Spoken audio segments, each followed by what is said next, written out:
Blessed morning po sa inyong lahat. Narito na naman po tayo sa ating gawain kada linggo. Salamat po sa inyong pagdalo at inaanyayahan po namin na kayo makinig saan man pong dako kayo naroroon at ating isabuhay ang ating marinig na mga mabubuting balita. Let me call Sister Shirley po for opening prayer.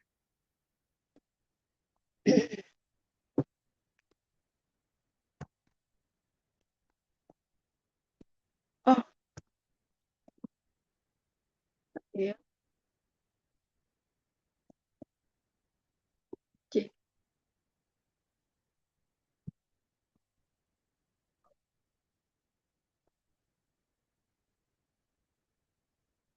Diyos amang makapangyarihan sa lahat. Ikaw ang Diyos na buhay at Diyos na walang hanggan.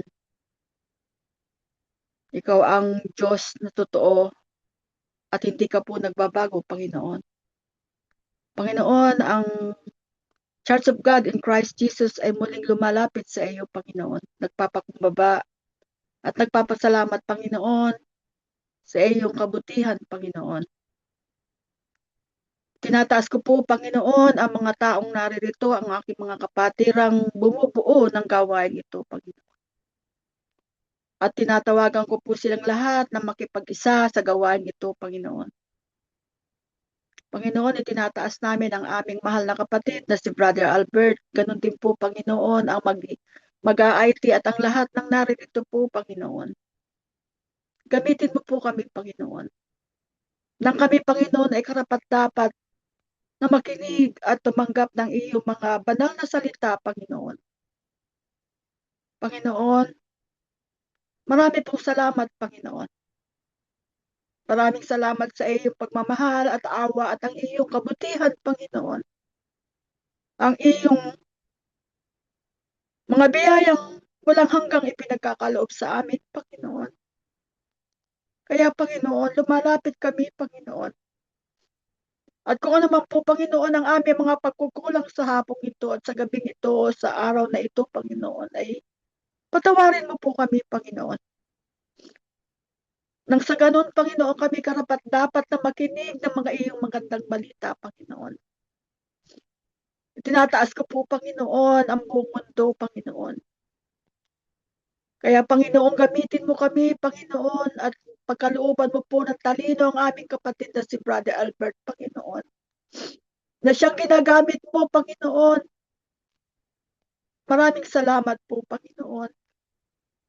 Ang lahat ng ito, Panginoon, ay aming hinihiling na ipagkaloob mo sa aming lahat, Panginoon. Panginoon, kung ano man po ang nangyayari sa aming buhay, sa aming pamilya, at sa lahat ng nakikinig dito, Panginoon, ay iyo pong ipagkaloob, Panginoon. Kaya, Panginoon, marami pong salamat. Ito po ang aming samot dalangin sa iyong banal na pangalan. In Jesus' mighty name, I pray. Amen.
Psalm chapter 1 verses 1 to 6.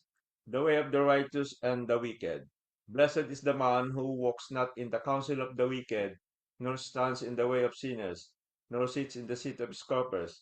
But his delight is in the law of the Lord, and on his law is his meditate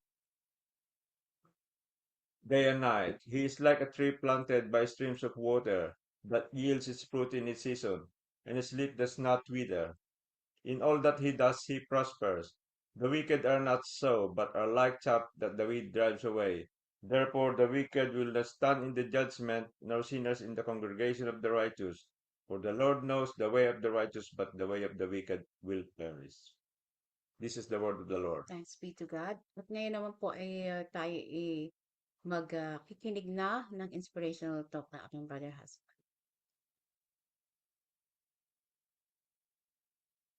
Isang mapagpalang araw po sa ating lahat. Kung saan man po kayong dako ng naroroon sa mga oras na ito. Ah, Nung pong nakaraang linggo ay naibahagi ko po sa inyo doon po sa aklat ng Ecclesiastes, yung pong yung pong tungkol do sa bawat bagay ay may kanya-kanyang panahon at nai-share ko rin po sa inyo yung po sa aklat ng dito po sa aklat ng Mateo, doon po sa 6:33. Ah, Ngayon po ay ang ibabahagi ko naman po sa inyo ay tungkol po dito sa doon po sa aking naibahagi last week na totoo po yung may panapanahon at dito nga po sa dumarating sa ating buhay bilang tayo ay mga nakikinig ng kanyang mga banal na salita. Yun po ay batay sa aking karanasan. Dumarating po yung paunti-unti yung panahon na nauunawaan ko yung salita ng Diyos at dalangin ko rin nga po na sa bawat pagdalo ko o pakikinig ko sa kanyang malalagawain ay madagdagan pa yung aking kaalaman at pagkalooban ng Panginoon na magkaroon ng bigyan din niya ng sapat na kaalaman upang maipaliwanag ng ayos ang salita ng Diyos at na sa gano'n ay ang lahat ng kung sino man po ang mga makikinig ay hindi maligaw at maunawaan din nila yung aral. Ngayon naman po ang ibabahagi ko sa inyo ay ang aklat po sa aklat po ng Galatian dito po sa chapter 5. Akin pong ito po ay patungkol ito po ay parte rin ng kaligtasan. Parte po ito ng kaligtasan, makakadalaga po nito. Ito po ay tungkol sa laman at espiritu. Ito po sinasabi umpisahan ko po verse,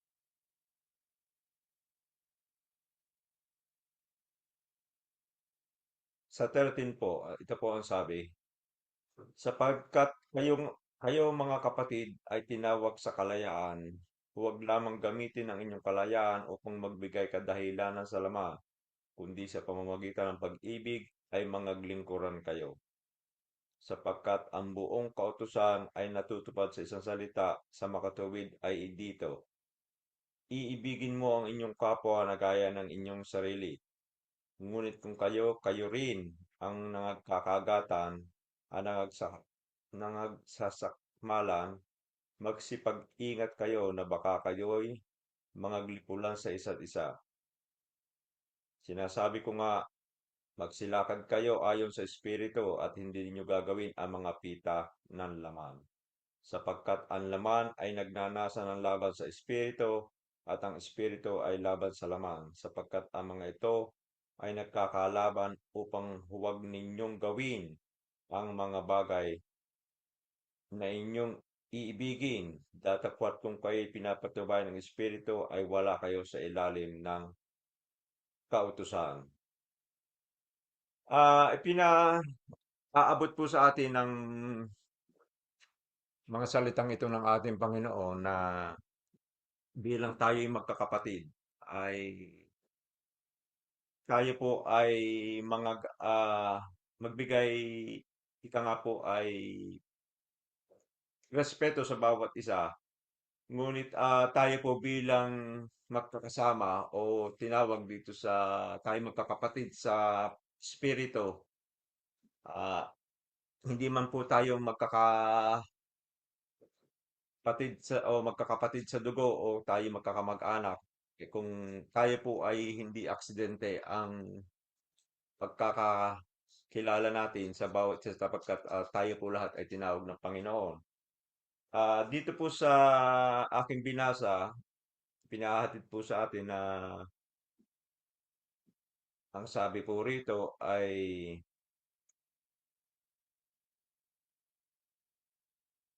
mag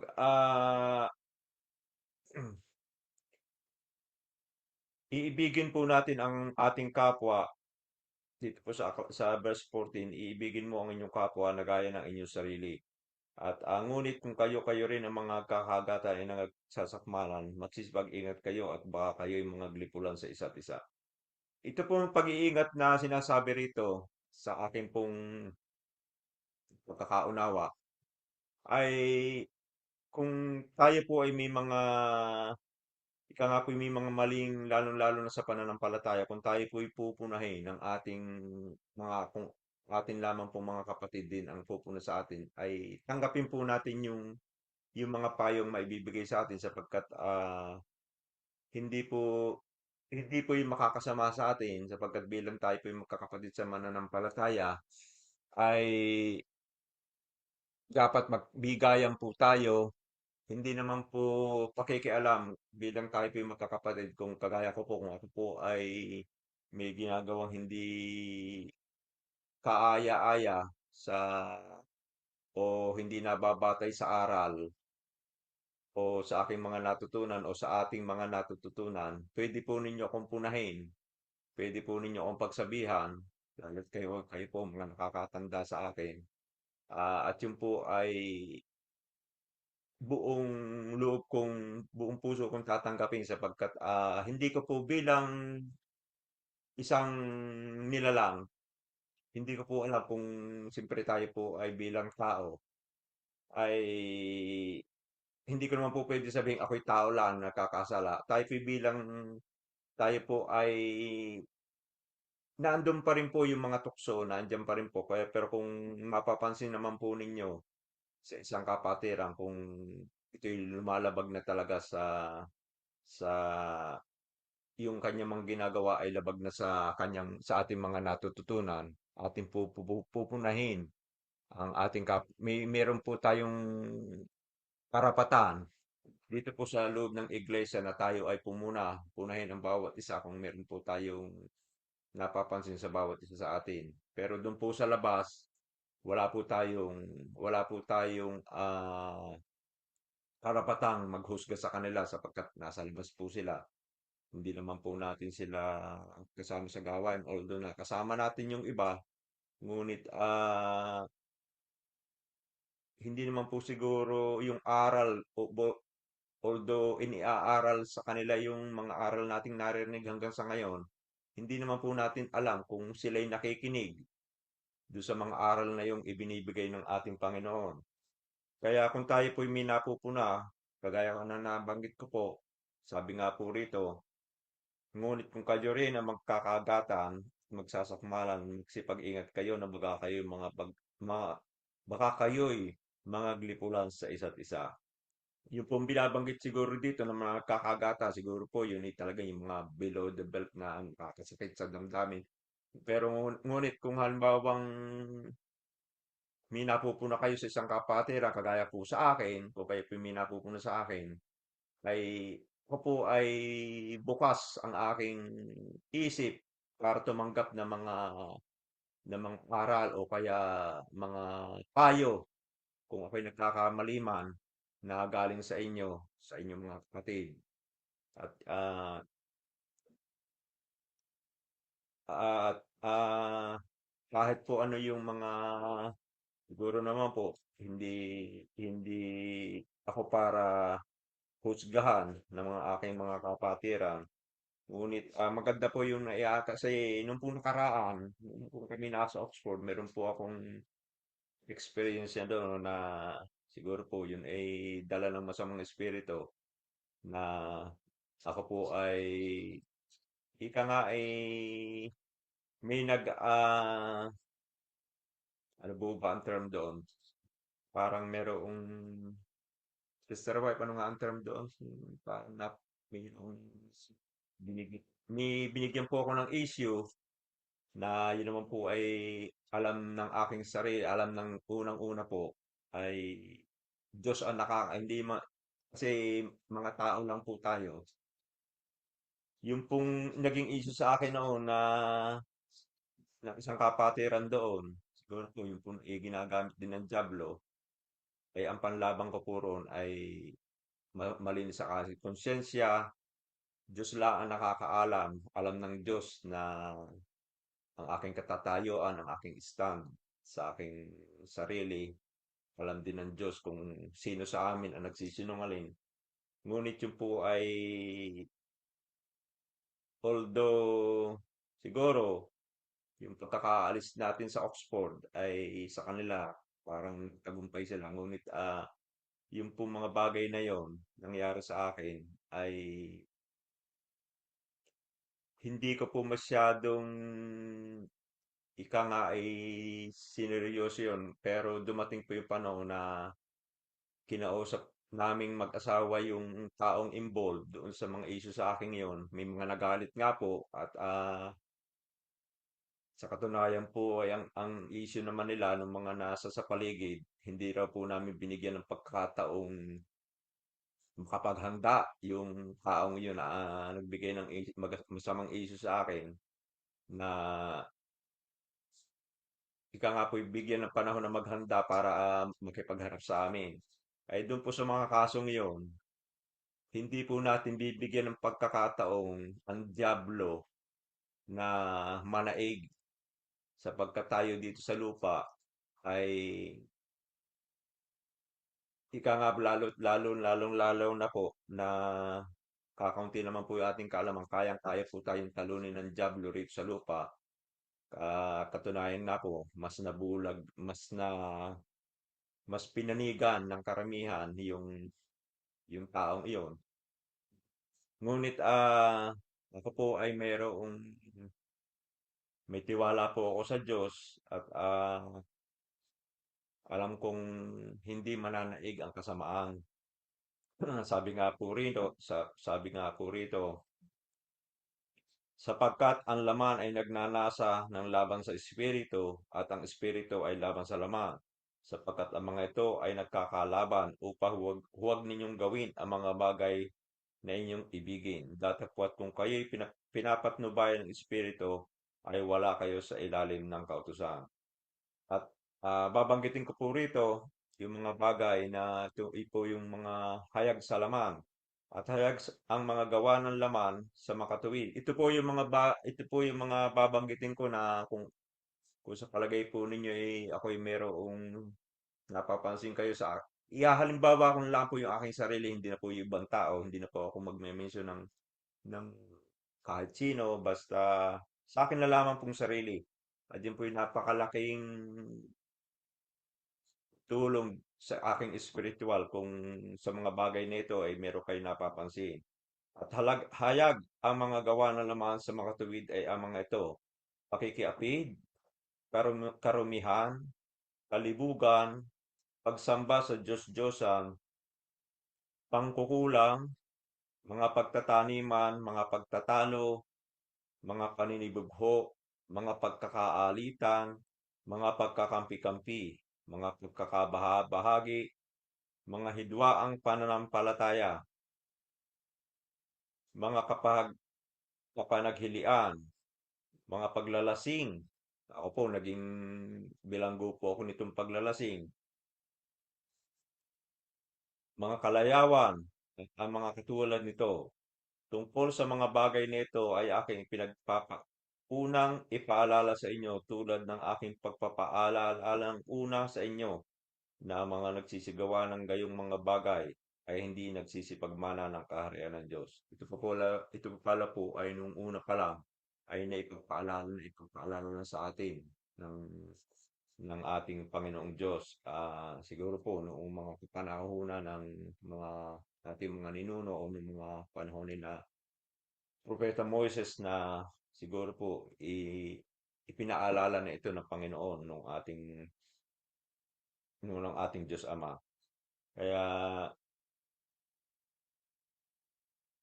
kaya ito po yung mga bagay na kung tayo po ay may napapansin sa bawat isa sa atin bilang tayo magkakapatid sa pananampalataya, pwede po tayo magpunahan sa isa't isa.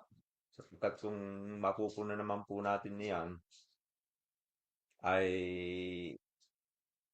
tayo ay hindi po natin dapat ikasama ng loob sapagkat yan po ay makakapagdala sa atin sa kaligtasan sapagkat kung hindi po ninyo kung hindi po tayo magpapaalalahanan, kung hindi po ninyo ako paalalahanan, ay baka akala ko tama na yung ginagawa ko, ngunit yun pala lumalabas na ako doon sa aral ng ating Panginoon. Ito po yung naibahagi ko sa inyo sapagkat alam po natin bawat isa dito sa gawaing ito yung mga aral na makakapagdala sa atin sa kaligtasan. Kaya kung sino man po ang bawat isa sa atin na kita natin na alam nating lumalabas na doon sa boundary ng aral,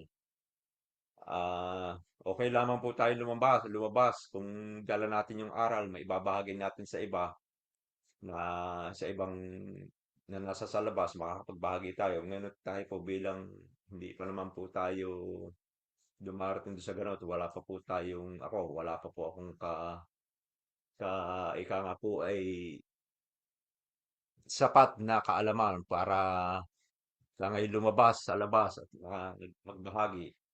Ngunit yun po kasing karanasan ko sa labas, nagse-share lang po ako ng kaunting natututunan dito sa gawain. Hindi pa po yung talagang ika nga po ay lalabas tayo na tayo ay iba po kasi pag naghikayat po tayo, dapat kasi may alam tayo sa salita ng Diyos. Alam natin ang stand natin ay hindi yung basta mag-aaya lang. Yun po sa akin laang sarili. Kaya hindi ko po masyadong ginagawa yun ay hindi ko pa po kasi alam yung talagang purong aral ng Panginoon na iba po kasi yung talagang pinagkalooban, ika nga po yung gift na pag siya ang lumabas, talaga makakapagdala siya sa loob ng mga tao. Ngunit kagaya ko kung ako po ay tagapakinig lang, limited po yung aking limited po yung aking kakayanan. Nakakapag-share naman po, anyaya. Kaya nga po kung minsan kami mag-asawa, pag may naaanyayahan kami, na itatanong sa amin, kung ano ba yung grupong yan. Kung minsan nga po nakaka-experience ako na, ay pare-parehas naman yan. Na siguro po ang aking napupuna sa kanila na aking nakakausap sa labas, parang ang napansin ko sa kanila, parang dala sila sa hindi ko man po alam yung grupo nilang nasa Niban. Parang ang naobserbahan ko sa kanila, parang nadala sila doon sa mga unang grupo na talagang nasasamahan. Kaya para sa akin pong karanasan, parang napakahirap, parang ang hirap umakay paloob sa gawain. Ngunit ako'y naniniwala pa rin doon sa salita ng Diyos na talagang doon sa pagka po malakipot yung pintuan ay marami yung nakakasumpong. Makakaunti po yung nakakasumpong. Ngunit doon po sa maluang, marami nakakasumpong. Ngunit sa dulo po ng daang iyon, ng pintuang iyon ay kamatayan. Ika nga po ay walang kaligtasan sapagkat yan naman po ay na-experience ko rin sumama sa mga ganyang klase ng grupo. Pero yan lamang po mga kapatid ang aking maibabahagi sa inyo sa araw na ito at nawa ay nagkaroon ng kaunting aral na kayong napulot at so patuloy po tayong makinig, wag po tayong magsasawa, wag po tayong gi-give up kahit po tayo po sa bilang lang kakaunti. Ngunit sa aral, ako po'y naniniwala sa aral. Daig po yung ating bilang ng tayong mga naririto dun sa bilang. Hindi po sa atin, wag po tayo base sa attendance. Magbase po tayo sa aral na ating napapakinggan. At yun lamang po at maraming maraming salamat po at magandang mapagpalang araw po sa inyong lahat. Salamat po sa inyo. Salamat, Brother Husband. At ngayon naman po ay aking iimbitahan si Brother Albert para sa ating weekly Word of God.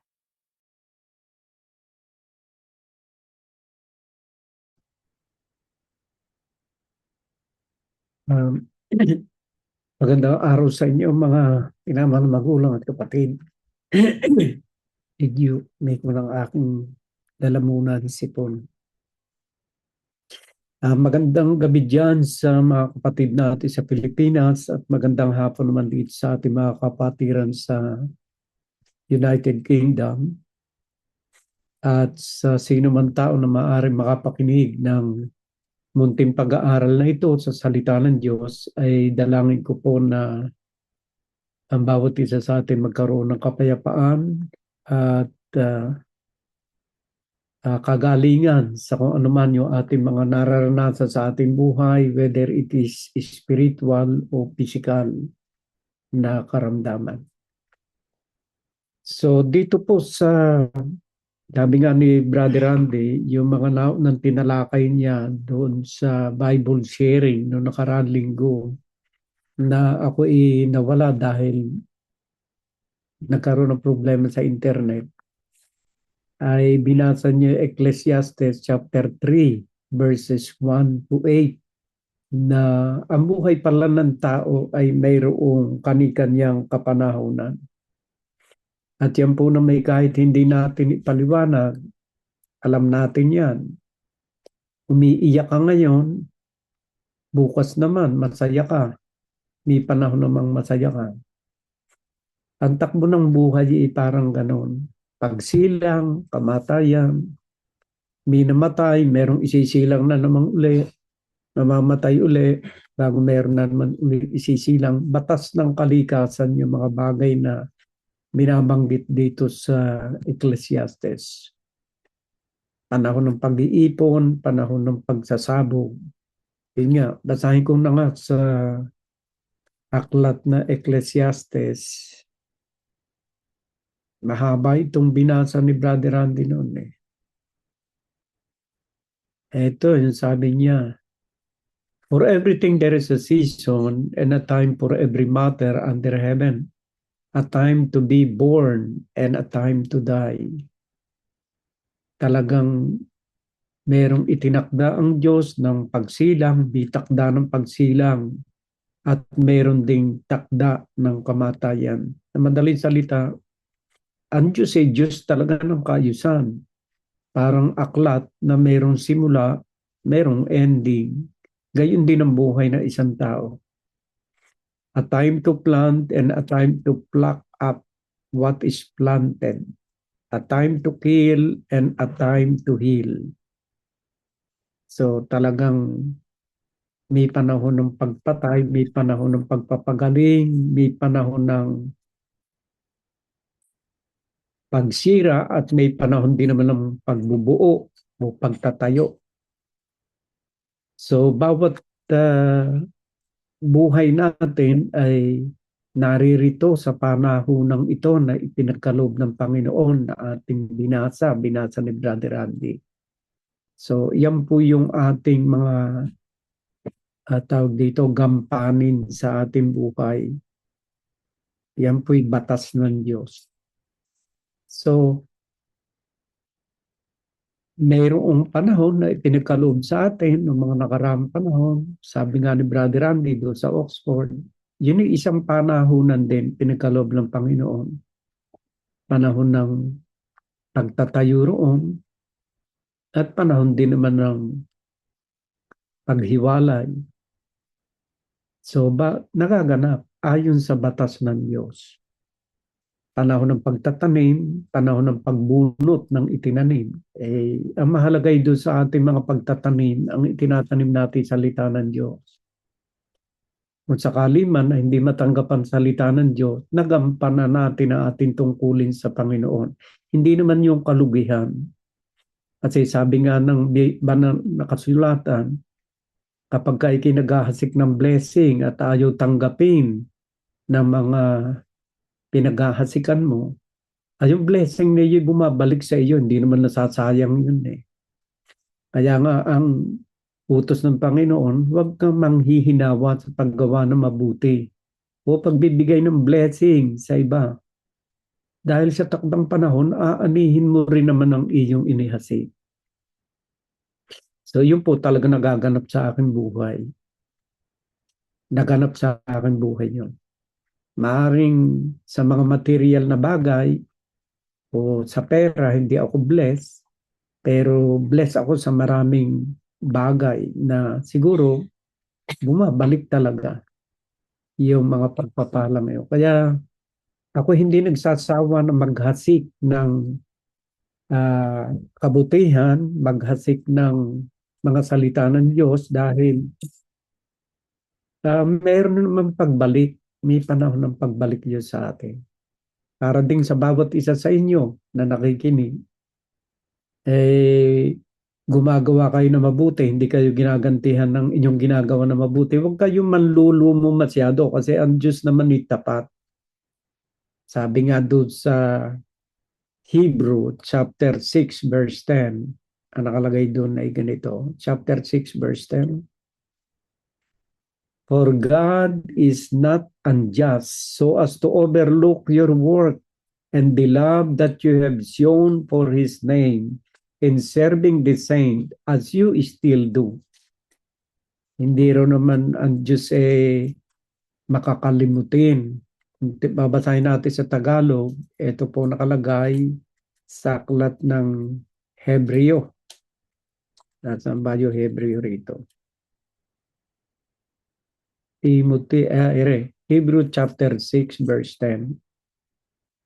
Ito, sapagkat ang Diyos ay hindi liko upang limutin ang inyong gawa at ang pag-ibig na inyo ipinakita sa kanyang pangalan, sa inyong paglilingkod sa mga banal at hanggang ngayon nagsisipaglingkod kayo. Alam po ninyo, yung mga unang Kristiyano, kahit nakatakot-takot na mga persecution, mga problema sa kanila ang kanilang kinaharap noong kanilang kapanahunan. Kasi panahon nila yon, mas mahirap ipahayag noon ang salita ng Diyos. Nangangahulugan ang kamatayan mo. Noong mga panahon yun ng mga apostoles. Sa atin ngayon, hindi ganong kapanganib ang mangaral ng salita ng Diyos.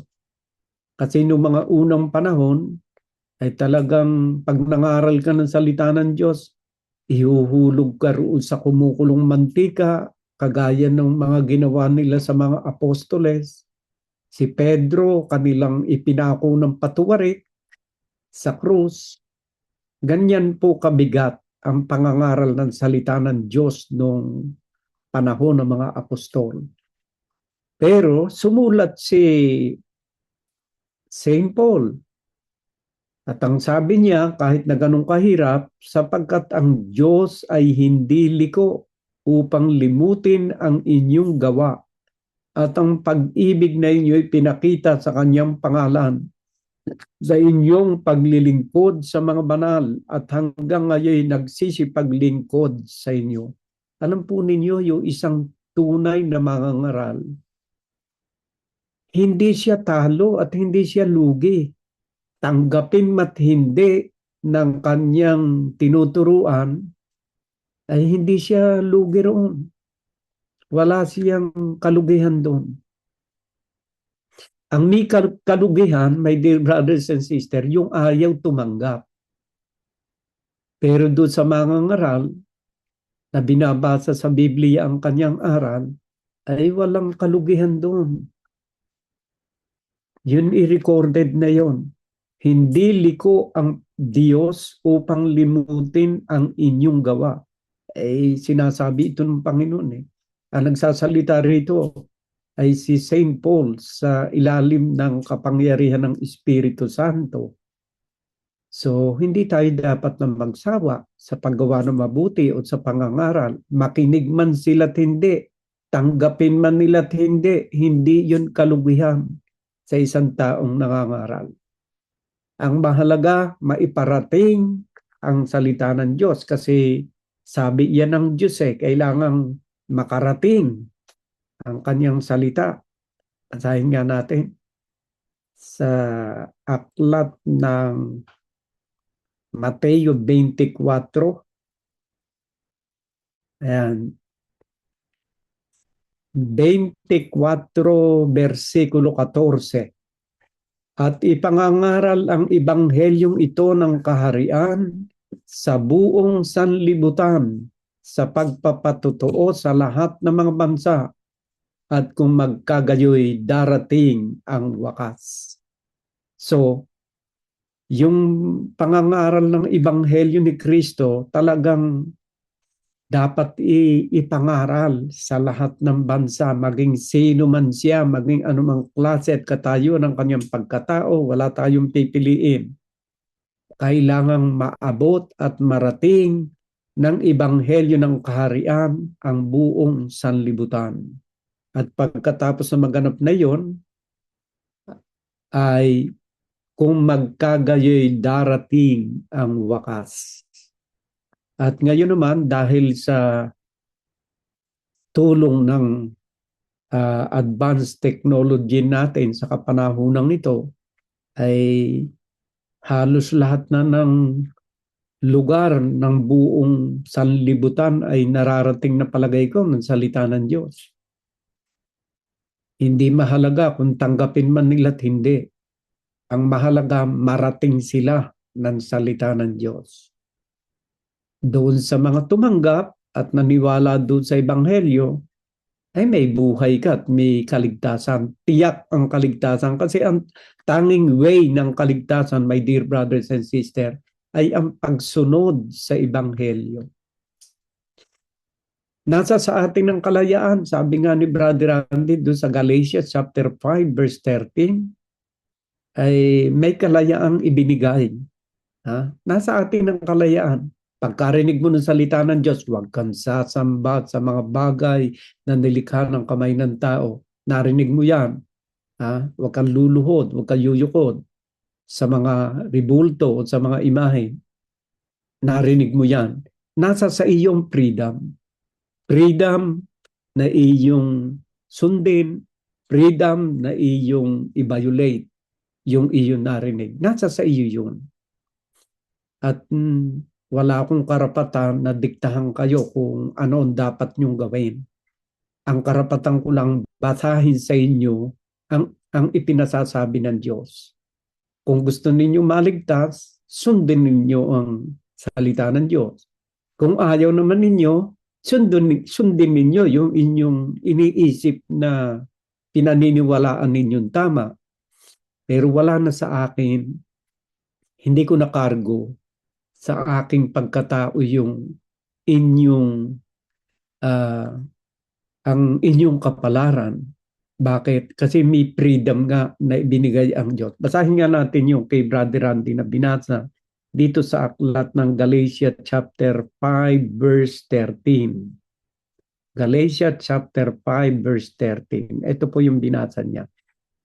Sapagkat kayo mga kapatid ay tinawag sa kalayaan, huwag lamang gamitin ang inyong kalayaan upang magbigay kadahilanan sa laman, kundi sa pamamagitan ng pag-ibig ay mangaglingkuran kayo. Ano bang kalayaan ang binabanggit dito? Anong kalayaan? Sapagkat kayo mga kapatid ay tinawag sa kalayaan. Tinawag sa kalayaan. Anong kalayaan? Basahin natin sa Roma chapter 8 verse 2. Roma chapter 8 verse 2. Ito sinasabi sa verse 2, my dear brothers and sisters. Sapagkat ang kautusan ng Espiritu ng buhay na kay Kristo Jesus ay pinalaya ako sa kautusan ng kasalanan at ng kamatayan. So yung palang freedom na binabanggit dito sa Aklat ng Galatia sa sulat ni St. Paul ay freedom from sin. Kalayaan sa kasalanan. Kalayaan sa kasalanan. Pero meron siyang binanggit dito tungkol din sa kalayaan sa sulat naman ni St. Peter chapter 2 verse 16. Ang sabi naman ni St. Peter dito ay ganito tungkol sa kalayaan. Ang sabi rito, nagaya ng kayo'y mga laya at ang inyong kalayaan ay hindi ginagamit na balabal ng kasamaan, kundi gaya ng mga alipin ng Diyos. Kung sa wikang English, parang maganda itong kwan ito eh. 1 Peter chapter 2 verse 16. Live as people who are free, not using your freedom as a cover up for evil, but living as servant of God. So, yung kalayaan binabanggit ni St. Paul in his letter to the Galatians is freedom from sin. Pero yung freedom na ibinigay ng Diyos sa tao, huwag natin gagamitin as a cover up for sin. Na kung may kalayaang ibinigay ang Diyos, libre ka na rin gumawa ng masama. Hindi po pwede yun. Ang kalayaang ibinigay ng Panginoon ay kalayaan upang sundin at ganapin yung kanyang utos. Kalayaang gawain mo ang kanyang mga kautusan. Pero do not over-abuse your freedom as a cover-up for evil. Hindi mo gagamitin yung kalayaang yon sa paggawa ng masama, kundi kalayaan na gumawa ng kalooban ng Diyos. Roma chapter 8 verse 2. Balik nga natin uli. Roma chapter 8 verse 2. For the law of the Spirit of life has set you free in Christ Jesus from the law of sin and death. So yung pagpapalaya pala ni Kristo sa atin ay pagpapalaya sa batas ng kasalanan at ng kamatayan. Para ding yung ipinaliwanag ni Brother Isaiah noong nakakaraan na tayo'y naligtas dahil sa ating pananampalataya, hindi ito dahil sa ating mga gawa, sabi niya. Oh. Yung kalayaang yun, ibinigay ng Diyos yung pagpapalaya sa kasalanan. Kasi lumalabas kasi na pagka binasa natin yung verse na yun, para bagang hindi na kailangan tayo gumawa pa, kundi tayo tawag dito, tayo'y ligtas na.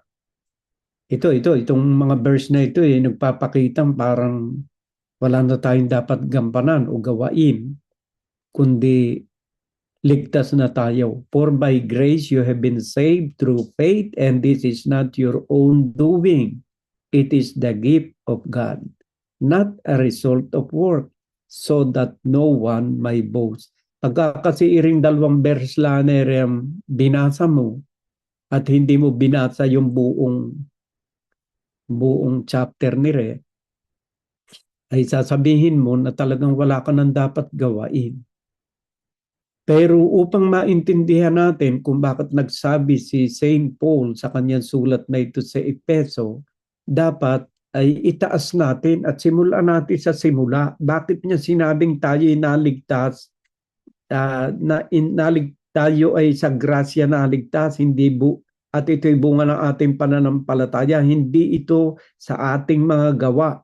Ito'y regalo ng Diyos. Ba't sinabi ni St. Paul yan? Not a result of work, so that no one may boast. Ano bang klaseng work ang hindi natin magagawa? Kasi kung ating pong sisimulan sa simula, mas higit nating maintindihan yung dalawang verses nito. Yung Ephesians chapter 2 verses 8 and 9. Kasi pagka yun ay simula sa 8 hanggang 9, titigil ka na sa paggawa ng mabuti dahil ligtas ka na. Pero hindi po yun ang ibig sabihin ng dalawang verse na ito. Itaas natin sa verse 1. Sabi po rito, and you were dead in the trespasses and sin. Tayo pala ay patay dahil sa ating mga kasalanan, in which you once walked, following the course of this world, following the prince of the power of the air, the spirit that is now at work in the son of disobedience. Sa verse 5, even when we were dead in our trespasses, made us alive together with Christ. By grace, you have been saved. Kasi walang kapag-apag-atsang maligtas ang isang taong patay dahil sa kasalanan. Paano ka nga makakagawa paano ka makakasunod sa kalooban ng Diyos kung patay ka? Pag sinabing patay, walang power, wala kang kapangyarihan na isaayos sa iyong sarili. You are dead because of sin. Patay ka dahil sa kasalanan. Yun ngayon pumapasok ang grasya ni Kristo na yung bagay na hindi mo kayang gawin, hindi mo kayang gumawa ng mabuti sapagkat ikay nakalubalog sa kasalanan, ay ginawa ni Kristo para sa iyo. Yun ang first salvation. Yung iligtas ka mula sa kasalanan. Basahin natin yung Matthew chapter 1 verse 21. Ito po sinasabi. At sabi po rito, ito po yung kapanganakan ni Jesus. At sabi rito, she will bear a son, and you shall call his name Jesus, for he will save his people from their sin. So yung unang bahagi ng pagliligtas pala ng salvation na binabanggit ng banal na kasulatan, you are saved by grace, ay yung po pala ginawa ng ating Panginoong Hesukristo. Hindi niya hinintay na tayo gumawa ng mabuti sapagkat hindi ka talaga makakagawa ng mabuti. You are dead of sin. Patay ka dahil sa kasalanan. Paano mo maisasaayos ang iyong buhay? Doon sa katayuang hindi mo kayang isaayos ang iyong buhay at makagawa ng mabuti, doon ka iniligtas ni Kristo sa pamamagitan ng kanyang grasya, sa pamamagitan ng kanyang biyaya. Naligtas kayo sa inyong pananampalataya sa Kanya. Wala kang ginawa, pero iniligtas Kanya. Ngayon na ikaw ngayon na iligtas na ni Kristo doon sa iyong kamatayan sa bunga ng iyong kasalanan, ayan, ano ngayon ang kasunod? For by grace you have been saved through faith, and this is not your own doing. Talagang hindi mo yun own doing. Yun ang ginawa ni Kristo para sa iyo. It is a gift of God. Regalo nga ni Kristo yun. Kasi ikaw nakasubasob sa kasalanan. Yung kasing taong nakasubasob sa kasalanan, talagang patay ang sabi ng banal na kasulatan doon. 1 Timothy chapter 5 verse 6, ito sinasabi. But she who is self-indulgent is dead even while she live. So kahit pala ikaw ay buhay, malakas ang katawan mo physically, but spiritually you are dead. Why? Because you are self-indulgent. You are under sin. Under sin ka. Kaya ikaw ay patay. At yun ang ginawa ni Kristo na biyaya sa iyo. Yun ang regalo ni Kristo para ikaw ay iligtas. Kasi nasa panahong wala kang magagawa para maligtas ang iyong sarili, sa sarili mong magagawa dahil nakalubalog ka sa kasalanan. So, yun ang ginawa ni Kristo. Ngayon, balik tayo doon sa Ephesians. Itutuloy natin uli yung pagbasa para higit nating maintindihan. Verse 2, chapter 2, verse 8 and 9. Ayan. For by grace you have been saved through faith. This is not your own doing. It is the gift of God, not a result of work, so that no one may boast. For we, dito sa verse 10, dapat ito pag binasa mo tuloy-tuloy eh. For we are His workmanship, created in Christ Jesus for good works, which God prepared beforehand that we should walk in them. So kung ating isa-sum up itong from verse 1 to 10, ganito po ang pangyari. Ikaw ay nakalubalog sa kasalanan. Walang-wala kang pag-asa sa kaligtasan. Ang ginawa ni Kristo, nabayubay siya sa krus. Binilin niya yung iyong mga kasalanan na hindi mo kayang magawang iligtas ang iyong sarili. Ginawa ni Kristo yon. By grace, you have been saved. Ngayon naman na ikaw ay iniligtas ni Kristo, ang susunod na bahagi ng iyong buhay ay naririto sa verse 10. For we are His workmanship, created in Christ Jesus for good works. Mula sa kaligtasan ibinigay sa iyo ni Kristo, ikaw ngayon katulong at kasama mo na si Kristo ay gagawa para sa iyong sariling kaligtasan. So, basahin natin sa Philippians chapter 2 verse 13. Verse 12. Philippians chapter 2 verse 12. Therefore, my beloved, as you have always obeyed, so now not only as in my presence, but much more in my absence, work out your own salvation with fear and trembling. So kailangan pala may gagawin ka, pero hindi ka naman nag-iisa. Kasama mo na si Kristo kasi iniligtas ka niya sa unang kasalanan mo. You are dead of sin. You are saved by grace. It is a gift of God. Nung mailigtas ka niya, kasama mo na si Kristo. Ngayon na may inaasahan ka niyang gagawa at kikilos, katulong pa rin si Kristo. Because we are co-workers of God. Bakit ko nasabing mahalaga yung paggawa? Yung paggawa, mahalaga. Nakatulong natin si Kristo, hindi nag-iisa tayo. Kasi doon sa John chapter 15, ito nakalakay.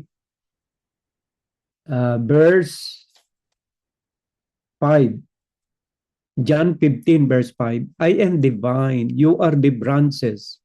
Whoever abides in me and I in him, he it is that bear much fruit. For apart from me, you can do nothing. So sa makatuwid, ikaw pala gumawa ng mabuti, hindi mo naman pala katulong si Kristo, wala ring halaga. Ngayon, tayo'y gagawa ng mabuti, tutulong ka sa mga nangangailangan ng tulong, magbibigay ka ng charity, dahil itinutulak ka ni Kristo, siya nag-i-initiate sa iyo na gumawa ng mabuti sa iyong kapwa, katulong mo si Kristo. Yun, yung mabuting iyong ginagawa, kalugod-lugod yun sa Panginoon. Bakit ko nasabing mahalaga yung ating mga ginagawa? Basahin nga natin sa 2 Corinthians chapter 5 verse 10. Mahalaga yung gawa. Pagkatapos na iligtas ka ni Kristo, may pagagawan man si Kristo, katulong man si Kristo, doon ka ngayon hahatulan sa iyong mga gawa. Kaya mahalaga yung gawa. At sabi rito sa 2 Corinthians chapter 5 verse 10, for we must all appear before the judgment seat of Christ, so that each one may receive what is due for what he has done in the body, whether good or evil. So mahalagang gawa. Pagkatapos mo ngayon na nasumpungan si Kristo at iyong pinatuloy na siya sa iyong puso, sabi nga ng mga kapatid nating born again Christian, if you welcome Jesus in your heart, nasa iyo na si Kristo, gagawa ka ngayon. At sa lahat ng iyong mga ginagawa, pagkatapos ng magawa mo na ang lahat, at ikaw ngayon ay titindig na dun sa hukuman ni Kristo, hahatulang ka sa iyong mga gawa. So yung gawa ay mahalaga. Pag hindi ka gumawa, ay kahit na ikaw nasa loob pa ng gawain, nagpe-praise the Lord ka, ay wala ka namang ginagawang mabuti. Suwail ka sa iyong mga magulang, hindi ka tapat sa iyong asawa, nagnanakaw ka, nagchichismis ka, naninirampuri ka, lahat ng masasamang bisyo ay nasa sa iyo. Yan ay gawain din. Kaya nga lamang, diyan ka naman hahatulan. Pero kung ang ginagawa mo ay mga bagay na kalugod-lugod sa Panginoon, nagpapatawad ka, umuunawa ka, gumagalang ka, nagmamahal ka maging sa iyong kaaway. Eh kung ang kaaway na iibig mo ay di lahat na kaya mong ibigin. So my dear brothers and sisters, pagkatapos nating tanggapin si Kristo at makapakinig tayo ng salita ng Diyos, yung gawa mahalaga. Yung gawa mahalaga. Basahin pa rin natin para karagdagang aral sa 2 Timothy chapter 3 verse 15. Ayan. Ito sabi, alam nyo, habang kayo nakikinig ng salita ng Diyos, inuutusan tayo ng salita ng Diyos na gumawa. And how from childhood, you have been acquainted with the sacred writings which are able to make you wise for salvation through faith in Christ Jesus. All scripture is breathed out by God and profitable for teaching, for reproof, for correction, and for training in righteousness. So for teaching, for reproof, pagsaway, for correction, sa pagtutuwid. Kaya nga po kumisan mayroong mga tao umaalis sa gawain. Bakit? Naikukorek, napapagsabihan. Kasi yung salita ng Diyos, nagtuturo yan. Pagsabihan, itama ang mali. Yan. And for training in righteousness. Ang mahalagang gawa sa verse 17. That the man of God may be complete, equipped for every good work. So mahalaga yung gawa, my dear brothers and sisters. Mahalagang gawa. Diyan tayo hahatulan ng Diyos sa gawa, my dear brothers and sisters. O basahin pa rin natin sa Ecclesiastes chapter 12 verse 13 and 14. Ang sabi po rito ay ganito, the end of the matter, all has been heard. Fear God and keep His commandment, for this is the whole duty of man. Sa verse 14, for God will bring every deed into judgment with every secret thing, whether good or evil. Ulitin ko yung verse 14. For God will bring every deed, lahat ng ginawa mo, into judgment with every secret thing, whether good or evil. May kalayaan. Pwede mong gawin ang good. Pwede mo rin gawin ang evil. Kaya lamang merong consequences according to Brother Isaiah. Sabi niya, may consequence yung ating mga ginagawa. Pag ginawa mo'y evil, pagbabayaran mo. Pag ginawa mo'y good, good for you. Dahil kaligtasan ang naghihintay sa iyo. So merong kalayaan. Pero wag nating gamitin ang kalayaang ibinigay ni Kristo para maggumawa na masama. Ang kalayaang ibinigay ni Kristo mula sa ating kasalanan ay pagsisimula ng paggawa ng kabutihan at pagsunod sa kanyang kalooban. Sinasabi rito ay ganito, for God will bring every deed into judgment with every secret thing. Kahit na nga yung sikreto na hindi alam ng kahit na sinong mga tao na nakapaligid sa iyo, alam pa rin ng Diyos at hahatulang ka rin doon. Yung iyong sikretong puot sa iyong kalooban, hindi nakikita yan ang mga tao nakapaligid sa iyo. Yung iyong pagnanasa ng masama sa iyong kapwa, hindi nakikita yan. Pero you will be subject for judgment even in a very secret thing that you have done. Whether good or evil. Kahit sikreto, isip mo lang, plano mo lang, wala kang pinagsasabihan, sikretong sikreto. But everything will be revealed during the judgment day. So be careful, my dear brothers and sisters. Ang isipin ninyo mula from head to foot, lahat ay kabutihan at pagsunod sa kalooban ng Diyos. Mula sa taluktok ng iyong ulo hanggang sa sole of your feet, dapat gamitin sa ikabubuti, lalo na yung isip ng mga sikretong bagay, yung iyong puso na naglalaman ng mga masasama, mga pagnanasang mahalay at masama, yan ay subject for judgment, my dear brothers. Whether good or evil. What is good? Baka merong good sa iyo, hindi naman good sa Diyos. Ano ba yung good? Basahin natin kung ano ibig sabihin ng good sa Bible. Romans chapter 7 verse 12. Ayan. For the law is holy. Ang batas ay banal. And the commandment is holy. Ang kautusan ay banal. And righteous and good. Yung palang good na sinasabi roon na doon tayo hahatulan. Good according to the law of God. You are doing it. You are obeying the law of God. That is good in the sight of God. Maaring good sa iyo ang ginagawa mo.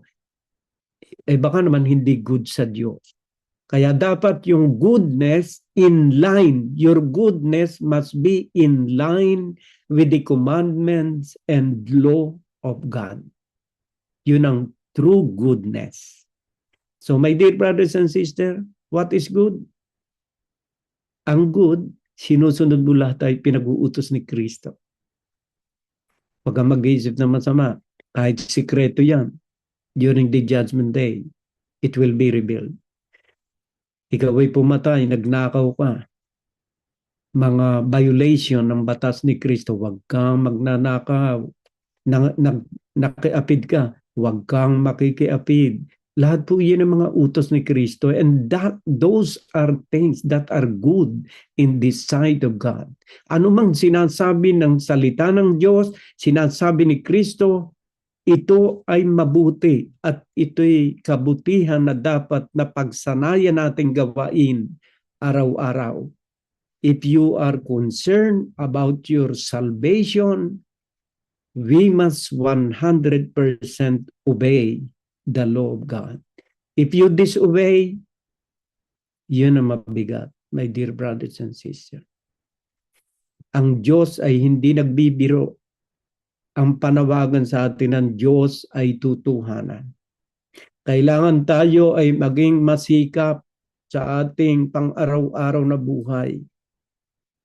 Basahin pa rin natin para lalong makita natin ang kabutihan ng Diyos na tayo hahatulan sa ating mga gawa.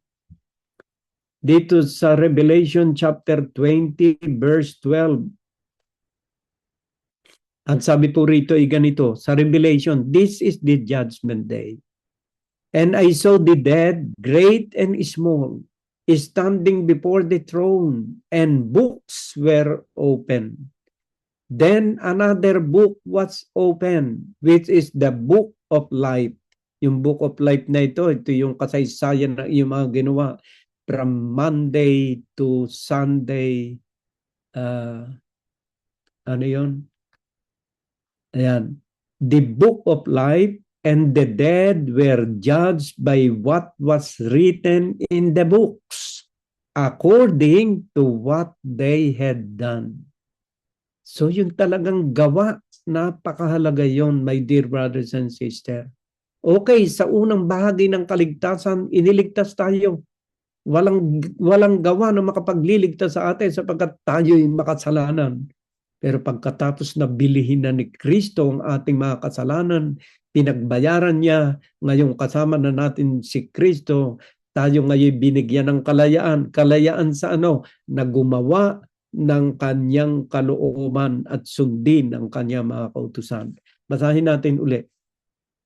Then another book was opened, which is the book of life, and the dead were judged by what was written in the books. Itong Bibliyang ito yung books na yon na ating pinag-aaralan araw-araw. Yan din ang ihahatol pala sa atin, my dear brothers and sisters. At doon sa huling bahagi, according to what they had done. Kung ano yung mga nasa sa books na binasa mo, doon ka hahatulan sa iyong mga ginawa. Sinunod mo ba o hindi? Alam po ninyo, my dear brothers and sisters, yung pag-aaral na ito ng salita ng Diyos, ito ay daan para sa kaligtasan. Basahin natin 1 Corinthians chapter 15 verse 1 and 2.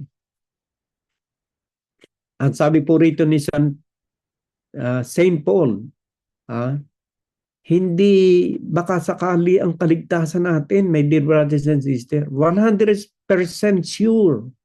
Ito sabi, now I would remind you, brothers, of the gospel. Alam naman ninyo yung gospel. Yung gospel po, yun yung mga aral, turo ni Kristo.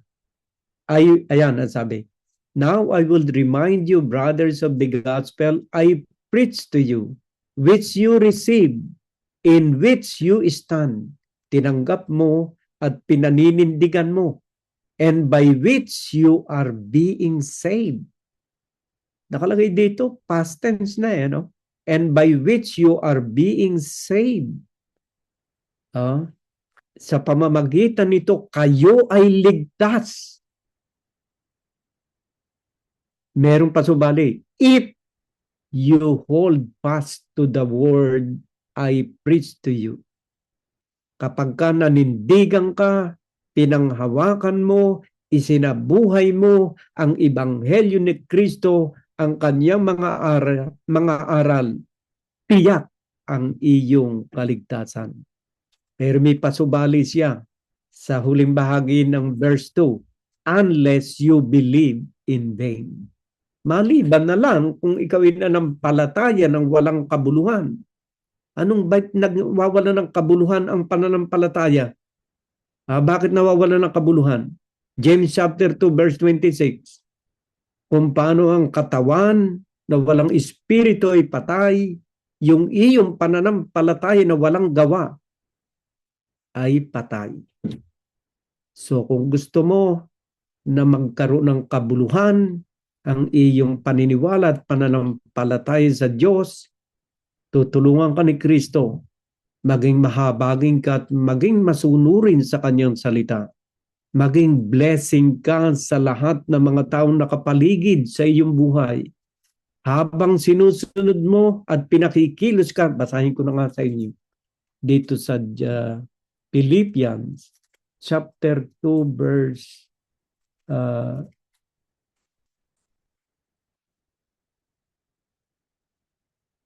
chapter 2 verse 12, yung binasa ko kanina.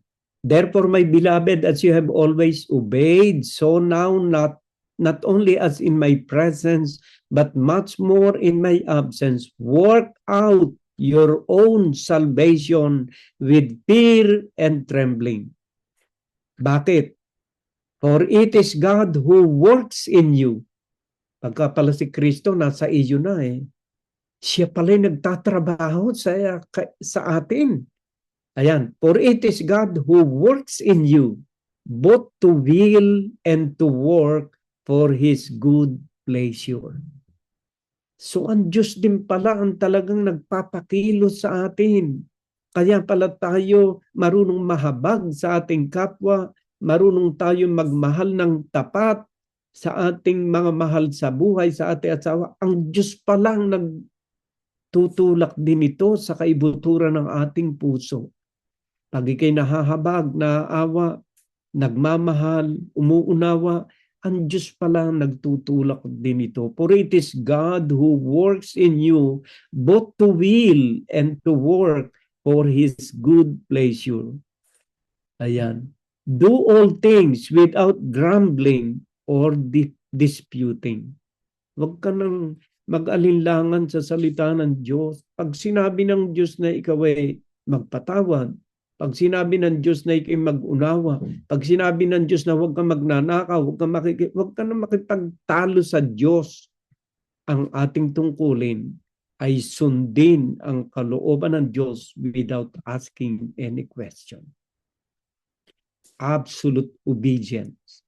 Yan ang gusto ng Panginoon sa mga tunay na naghahangad na maligtas ang kanilang kaluluwa. So my dear brothers and sisters, yung kay Brother Randy pala dito, Galatia, chapter 5, verse 13.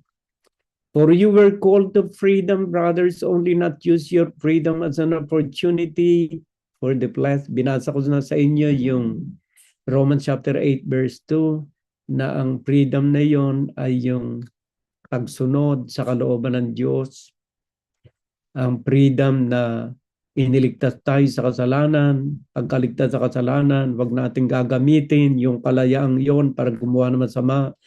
1 Peter chapter 2 verse 16, wag nating gamitin sa kalayawan yung freedom na yon na muli paalipin tayo sa mga tukso ng ating laman. Ayan. For you were called to freedom, brothers, only do not use your freedom as an opportunity for the flesh, but through love, serve one another. Alam po ninyo yung tunay na pag-ibig. Yung tunay na pag-ibig ay pag-ibig na nagmumula sa Diyos. Without any reservation. Yan ang tunay na pag-ibig. For the whole law is fulfilled in one word. You shall love your neighbor as yourself. So kung paano mo iniibig ang iyong sarili, gayon mo rin iibigin ang iyong kapwa. Pero may warning dito. Ito binasa ni Brother Randy sa verse 15. But if you bite and devour one another, watch out that you are not consumed by one another. Ay sino ba nangangagat?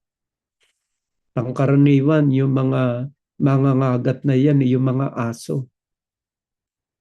Kaya mag-ingat tayo sa aso. Kasi pinagbabawal ang Diyos yun na dapat tayo mag-ingat. Alam naman ninyo kung ano yung mga asong binabanggit sa Biblia. Meron kasi mga binabanggit sa Biblia ang aso.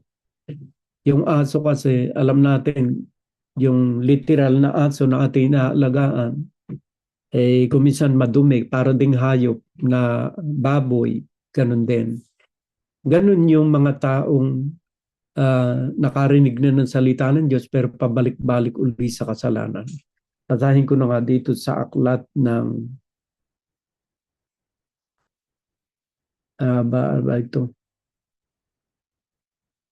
ito.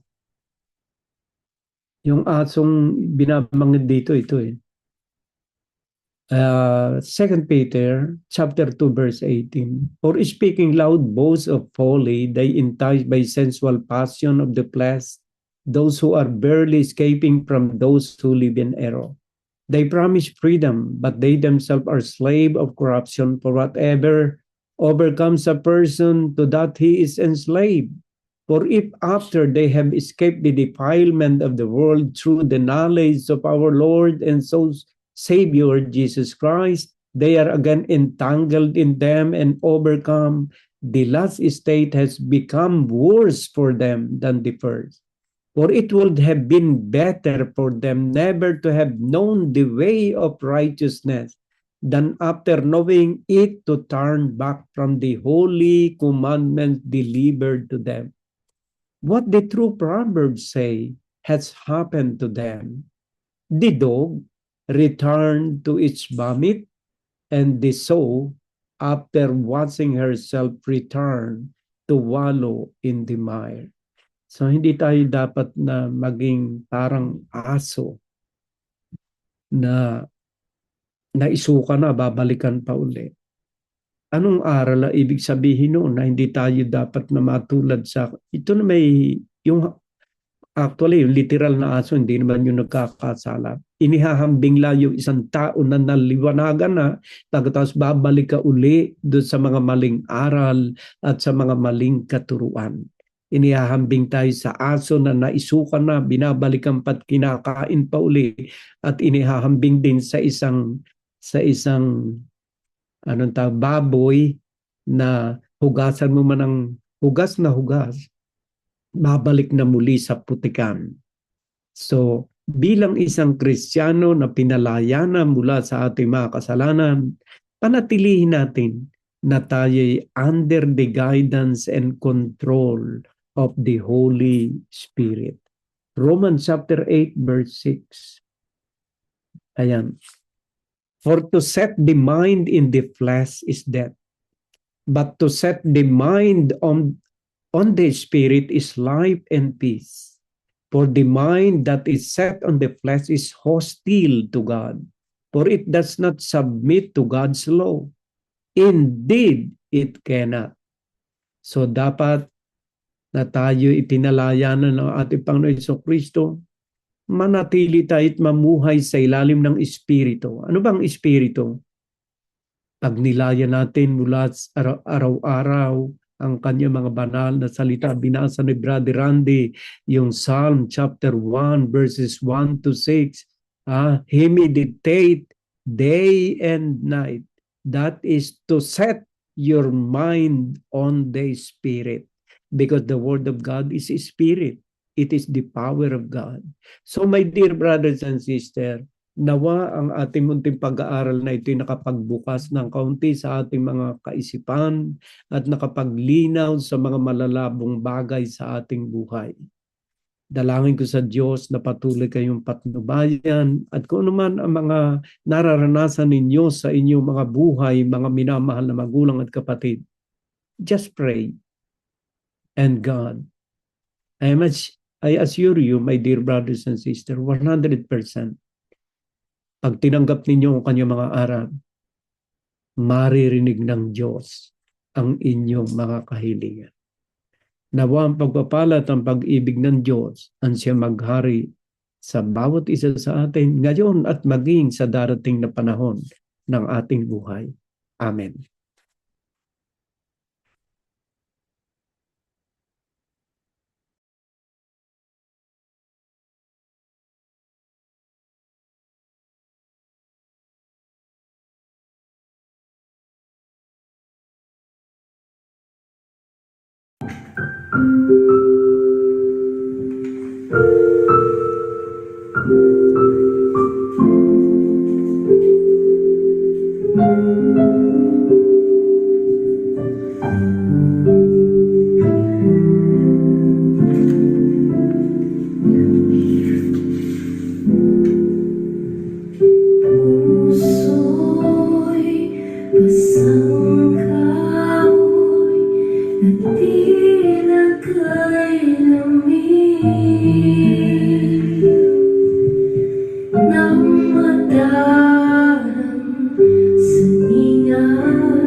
Biyaya mo'y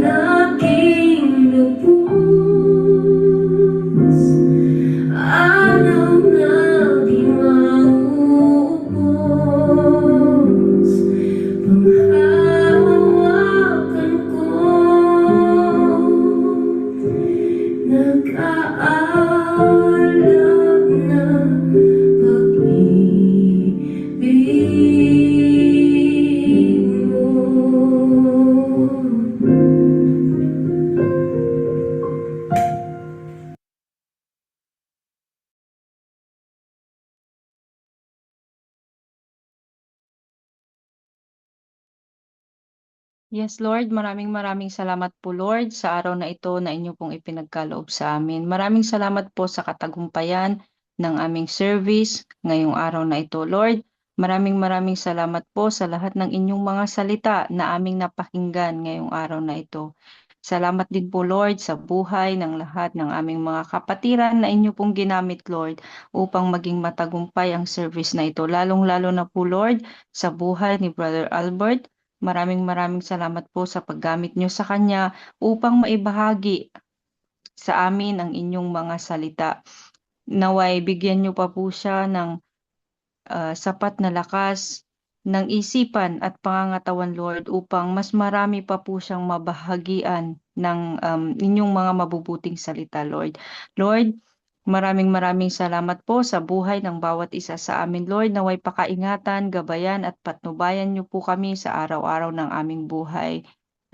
At sa mga susunod pa pong araw ng aming mga buhay, lagi niyo po kaming gabayan, Lord. Pangunahan po ninyo nawa ang bawat isa sa amin sa lahat ng aming mga gagawin at sa lahat ng aming mga plano sa buhay. Lord, pakaingatan niyo po ang aming mga pamilya saan man pong dako ng mundo sila naroroon. Bigyan niyo po sila ng good health, Lord, and wisdom, Lord, naway mas maunawaan po nila, Lord, na ang pagkilala sa inyo, na ang good relationship sa inyo, Lord, ay mas makabubuti sa buhay ng bawat isa sa amin. Lord, maraming salamat po, Lord, naway magsilbi pong aral ang bawat salita na aming napakinggan ngayong araw na ito.